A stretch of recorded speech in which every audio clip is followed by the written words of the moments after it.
చాలామందికి ఎప్పుడైతే performance anxiety ఉందో ప్రిమిచ్యూర్ ఎజాక్యులేషన్ అన్నది ఒక మేజర్ ప్రాబ్లం మగవాళ్ళకి.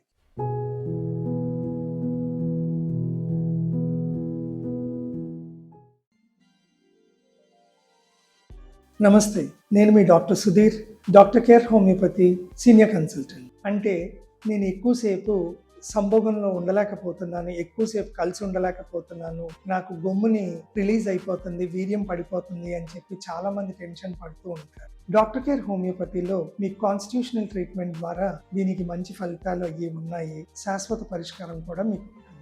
సో యూజువల్గా మనం గమనిస్తే ఎప్పుడైతే యాంగ్జైటీ అది ఉంటుందో, ఒత్తిడి అది ఉంటుందో, ఆటోమేటిక్గా పర్ఫార్మెన్స్ మీద కూడా మీకు ఈ ఇబ్బంది అది ఉంటుంది. కంపల్సరీగా ఒత్తిడి తగ్గించుకున్నప్పుడు, ఆందోళన తగ్గించుకున్నప్పుడు నెగిటివ్ హార్మోన్స్ రాకుండా అయ్యి ఉంటాయి. దీంట్లో చాలామంది చేసే పెద్ద తప్పు ఏంటి అని అంటే ఒక్కొక్కరితో కంపారిజన్ చేసుకోవటం, లేకపోతే కరెక్ట్ ఇన్ఫర్మేషన్ లేకపోవటం జరుగుతూ ఉంటుంది.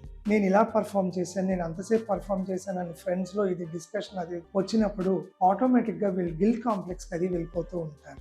ఒక్కొక్కళ్ళ హెల్త్, ఒక్కొక్కళ్ళ పర్సనాలిటీ, ఒక్కొక్కళ్ళ ఇండివిజువాలిటీ బట్టి టైం అది ఉంటుంది, కానీ అందరికీ ఇంత ఫిక్స్డ్ టైం అన్నది ఉండదు. దాంట్లో ముఖ్యమైనది కూడా both wife and husband relationship. ఎందుకనంటే ఇద్దరు ఎప్పుడైతే యాంగ్జైటీ అది ఫాలో అవ్వరో, ఇబ్బంది అది ఉండదో, మానసికంగా వాళ్ళ భయాలు అయ్యి లేనప్పుడు యాక్ట్ అన్నది కంప్లీట్ అవుతుంది, సాటిస్ఫాక్టరీగా ఉంటుంది. సో వీటిలో మీకు ఇబ్బందులు ఏమన్నా ఉన్నప్పుడు డాక్టర్ కేర్ హోమియోపతిలో సైడ్ ఎఫెక్ట్స్ లేకుండా మీకు శాశ్వత పరిష్కారం కోసం ఈ కింద ఉన్న నెంబర్కి కాల్ చేయండి. నమస్తే.